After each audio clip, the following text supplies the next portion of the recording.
to leave this part of the building and go down and advantage, you can find us. I just want to start and say thank you so much for having me today. I'm delighted to be here. And just after I say that, I'm going to say I'm not an Ebola expert, so take my perspective with a certain amount of caution.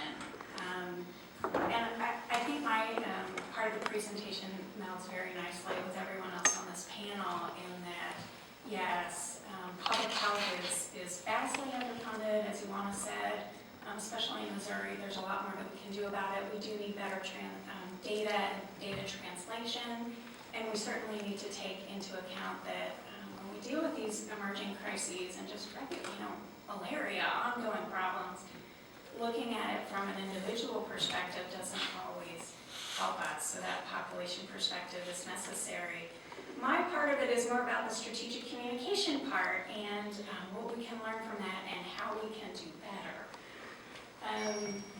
Many of you are probably aware of this. When Ebola was finally confirmed, it was in March of last year, and by then it was confirmed in Guinea, and people had actually already died in December, so it had given the virus ample time to go out and infect more people. By late March, it was in Liberia, it probably had already been there, and there were some suspected cases in Sierra Leone.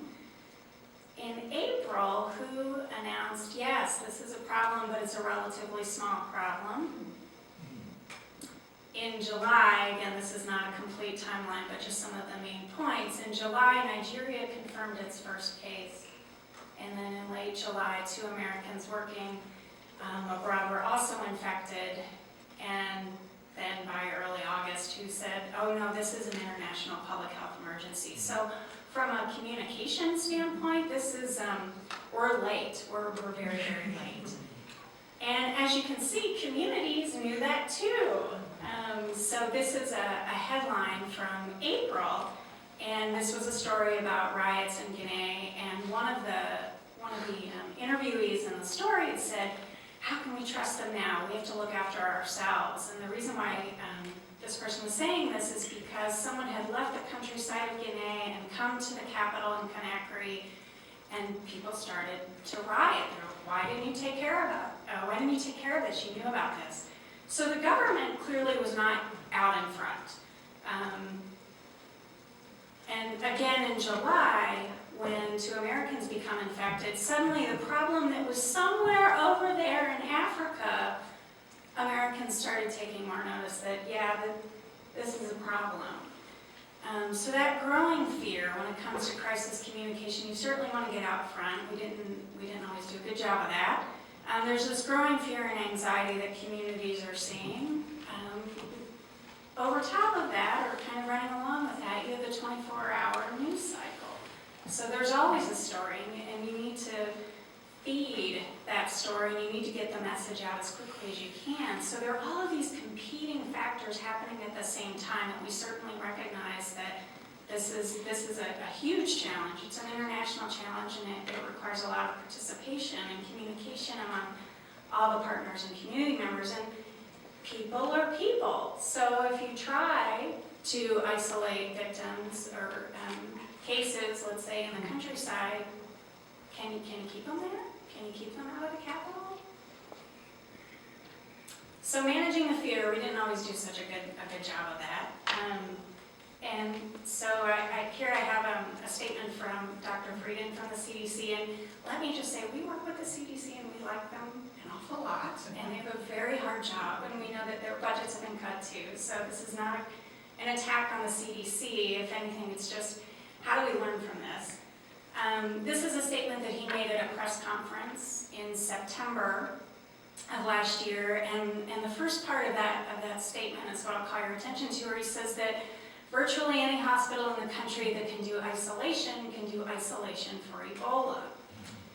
And so then, just days later, we have what happened at Texas Presbyterian, where one patient comes to the ER and is turned away. He's given a prescription for antibiotics.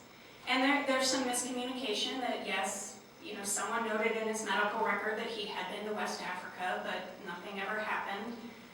His nephew had said, well, he had a fever, but he didn't have health insurance. Maybe that's why he was turned away. Maybe there's something more to that. But he unfortunately died, and then 2 nurses were infected.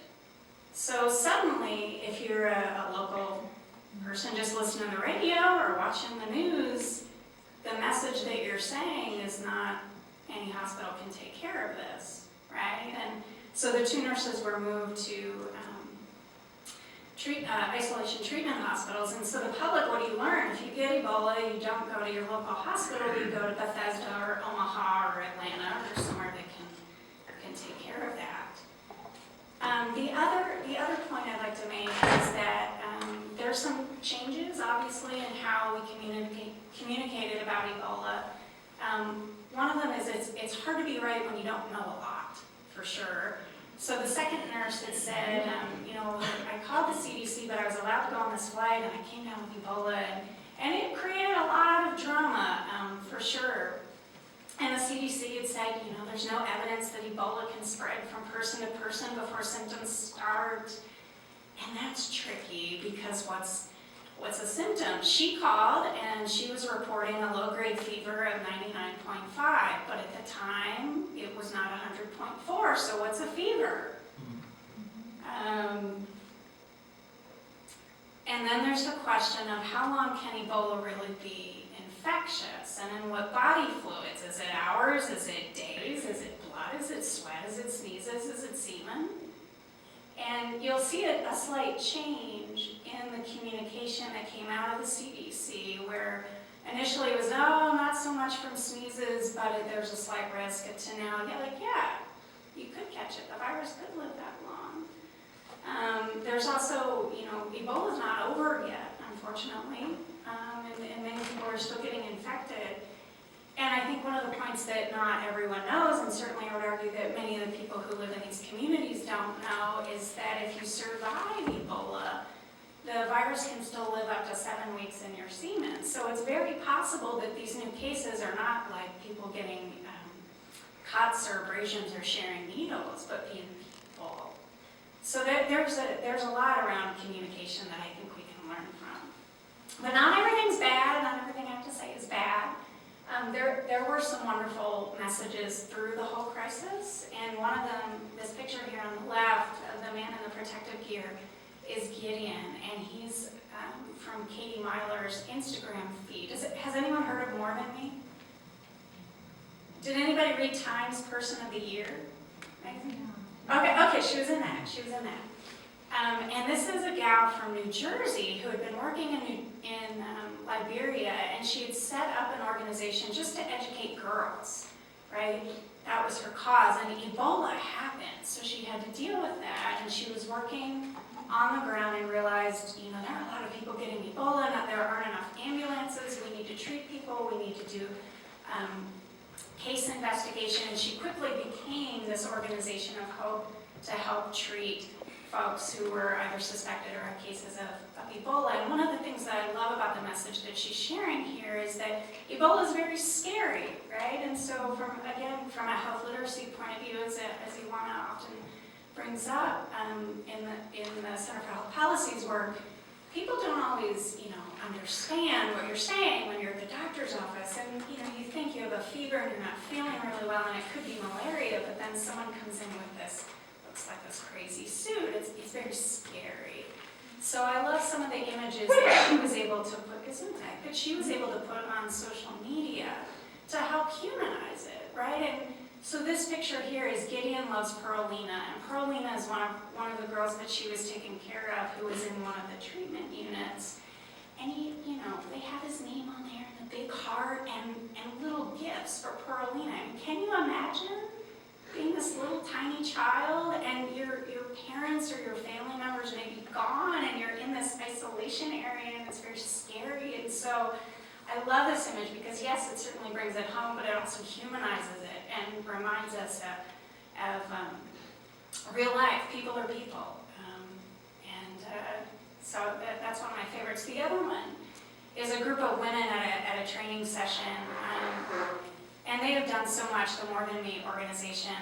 I particularly love it from a StratCom point of view because she had t-shirts that says, I love West Point, which is a neighborhood in Liberia. And, and it's great because, again, if you're in the middle of something very scary, anything that you can do to help create community and reinforce that you will be okay, we will survive, you know, we are here for a reason and we're all in this together, is, I just love that myself. Katie actually is the girl in blue over here, and this is a shot taken with some Dutch reporters who found her because of her stories on social media. And so, you know, certainly the CDC was doing a lot on social media. All of the other international organizations were as well, but in terms of like humanizing and really telling those stories, hers were outstanding, and I highly recommend you to take a look if you have a minute. So what we can do is certainly share these stories, share them in new, maybe not new to everyone in this room, but use the technology that we have available to us and really tell those stories and tell the stories of the lives of the people who live there. And they're not just cases and they're not just numbers.